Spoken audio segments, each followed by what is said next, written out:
Hey everyone, and welcome back. Today we're diving deep into something pretty close to all of our hearts, I think. Finding that special someone, that soulmate connection. Ah, We're going to be exploring a book called Unlocking Your Intuition, a guided journey to finding your soulmate.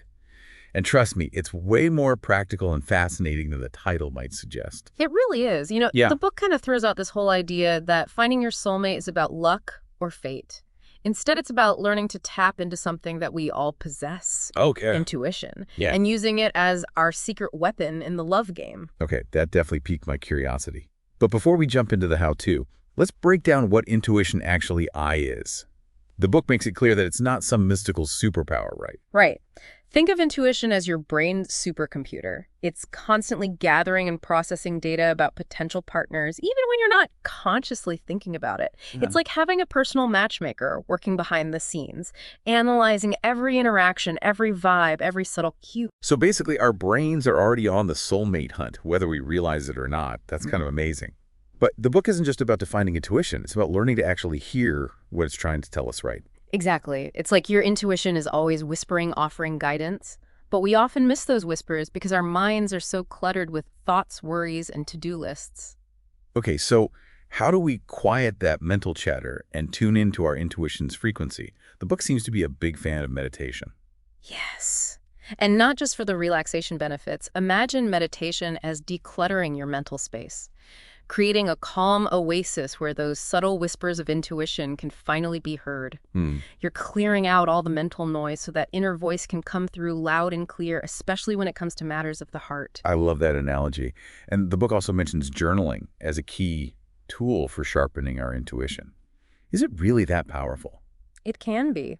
Think of your journal as a direct line to your subconscious. When you write down your feelings and reactions to potential partners, you start to see patterns emerge. Those patterns reveal your intuition's wisdom, what truly resonates with you on a deeper level. It's like you're decoding those gut feelings and turning them into valuable insights. Exactly. And the book encourages going a step further, reflecting on past relationships.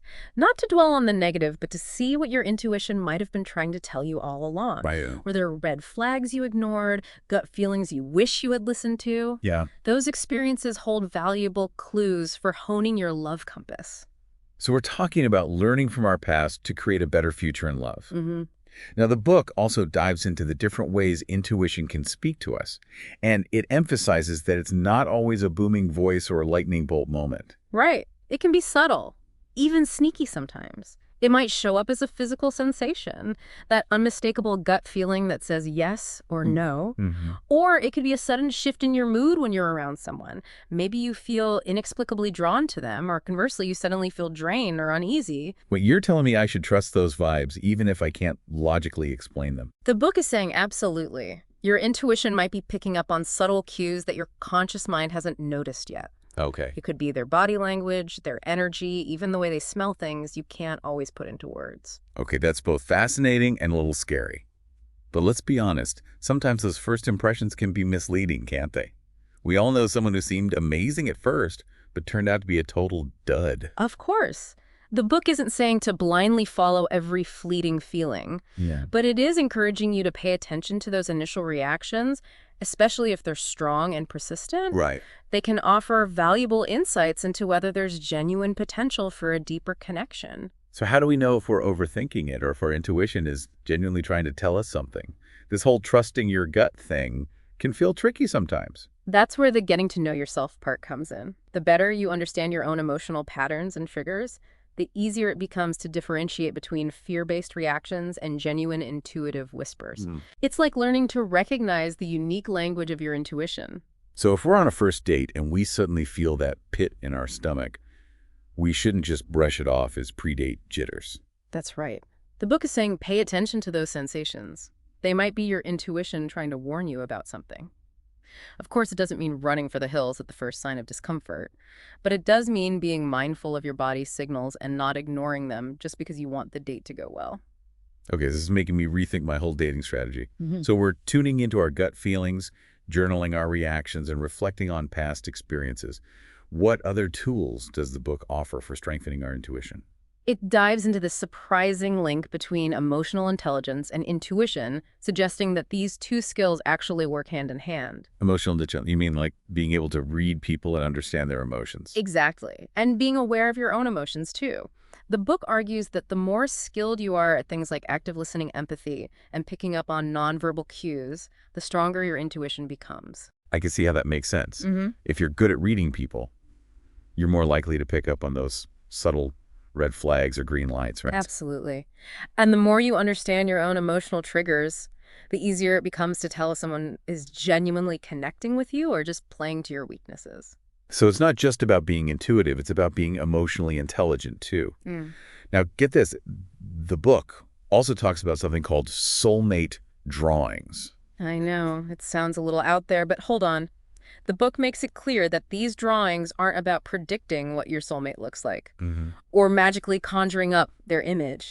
It's more about revealing the energetic compatibility patterns that you're most drawn to and helping you visualize the qualities and dynamics that would make you feel most fulfilled in a relationship. It's not about finding a specific person. No. It's about understanding the kind of connection that resonates with your soul. And that makes a lot of sense. The book actually suggests that the act of creating these drawings can be a powerful way to tap into your subconscious desires and clarify what you're truly looking for in a partner. It's like giving your intuition a creative outlet and allowing it to guide your hand as you sketch out the essence of your ideal relationship. So it's a way to blend art and intuition to manifest the love you're seeking. Exactly. Now, the book goes even deeper, suggesting that we can use these soulmate drawings as a focal point for visualization meditation. Visualization meditation. Okay, you've got my attention. What's the secret sauce here? It involves spending 10 to 15 minutes a day visualizing your ideal relationship. But here's the key. You're not picturing a specific person. You're focusing on the feeling of that relationship. So it's more about calling in the energy of what you desire. Exactly. Imagine the joy, the deep connection, the sense of being truly seen and understood. The more vividly you can feel those emotions, the more you're aligning yourself with the energy of your soulmate. I love that. It's like you're sending out a powerful message to the universe. This is the kind of love I'm ready for. Exactly. And another powerful exercise is the intuition journal. It's all about tracking those intuitive hits, how they play out, and noticing patterns in your accuracy. So we're not just trusting our intuition blindly, we're actually gathering data on how well it works for us. That's smart. The more you pay attention to your intuition and how it guides you, the stronger and more reliable it becomes. Think of it as a feedback loop for your soul. Okay, I'm sold. But how do we know when our intuition is giving us a green light versus a red flag? I mean, sometimes those feelings can be mixed, right? That's where intuitive discernment comes in. The book highlights the importance of learning to differentiate between those genuine intuitive warnings and those fear-based anxieties we all have. So how do we tell the difference? Give me some examples. An intuitive warning might feel like an unexplainable discomfort or a sense of dissonance that just doesn't sit right with you. It's distinct from that fear-based resistance that might stem from past hurts or insecurities. So it's about learning to trust those whispers from within, even when they're telling us something we might not want to hear.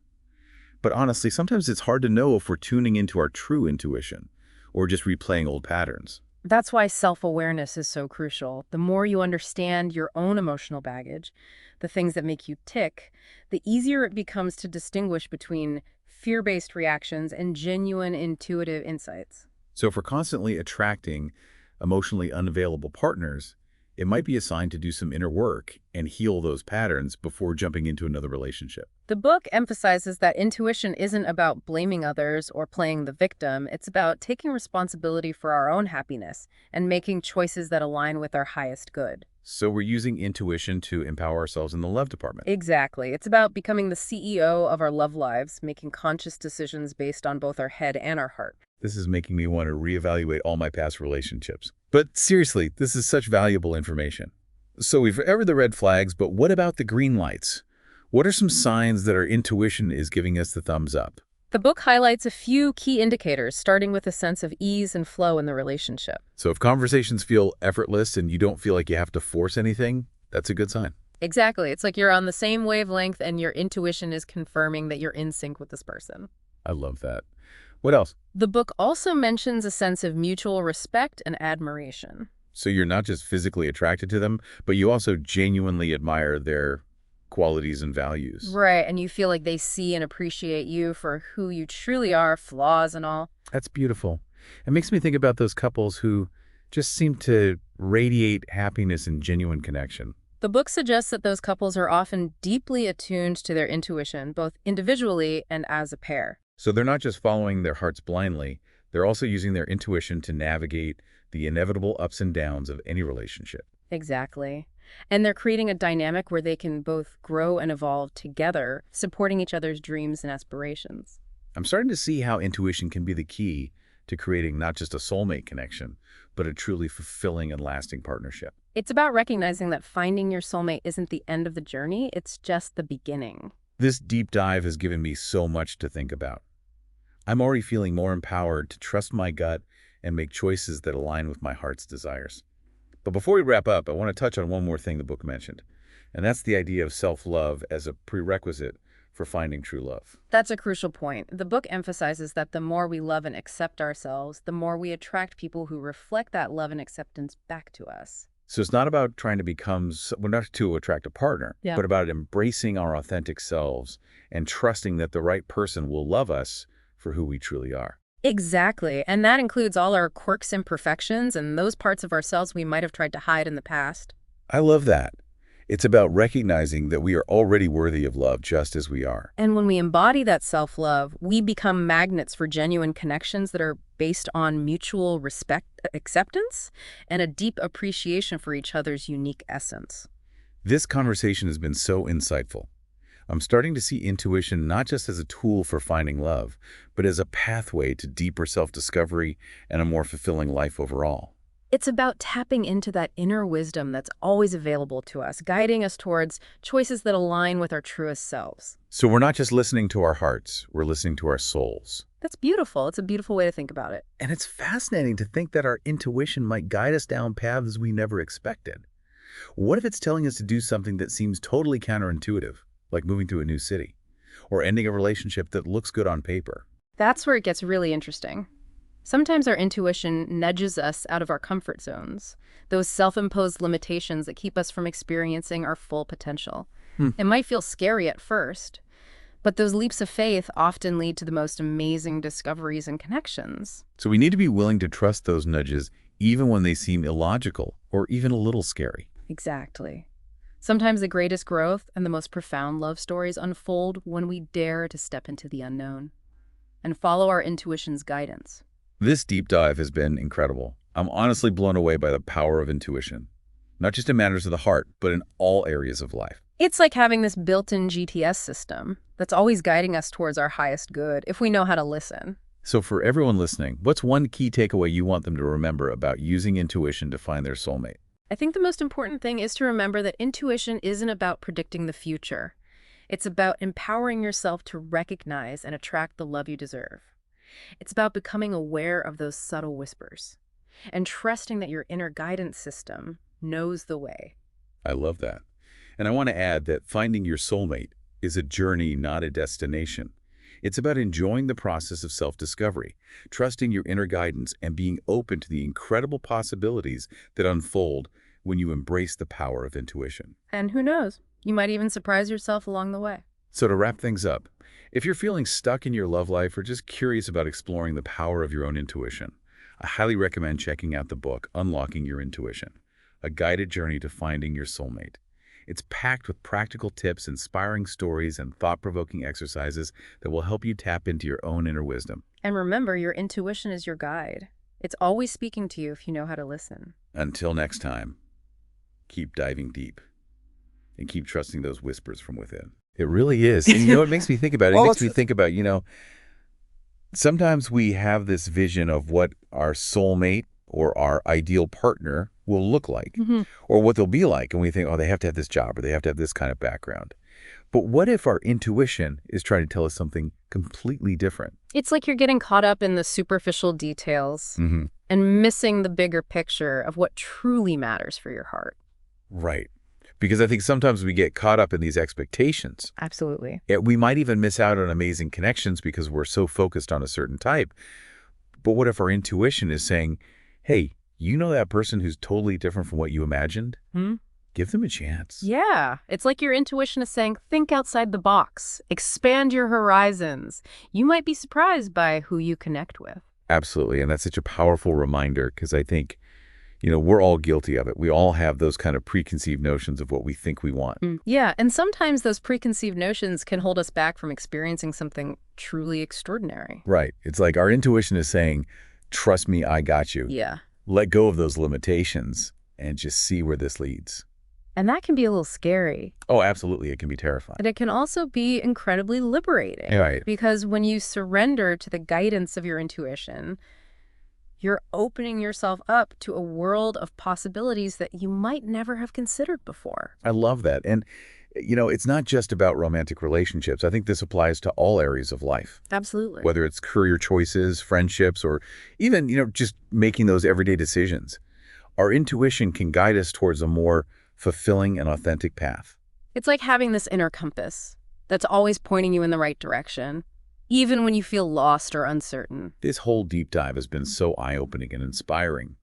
I'm walking away with a newfound appreciation for the power of intuition, and I'm definitely going to be paying more attention to those subtle whispers from within. I think that's the biggest gift we can give ourselves, to really tune in and listen to that inner voice, because it holds so much wisdom and guidance. It does, and it's a journey. It is. It's not about becoming an intuition expert overnight. Right. It's about cultivating that relationship with our inner selves. Exactly. And trusting that we have the answers within us. And the more you practice, the more attuned you become. It's like a muscle. Yeah. The more we use it, the stronger it gets. Absolutely. So to everyone listening, I encourage you to embrace the power of your own intuition. Start paying attention to those gut feelings, those subtle nudges, and those moments of clarity that seem to come out of nowhere. And remember, it's okay to not have all the answers right away.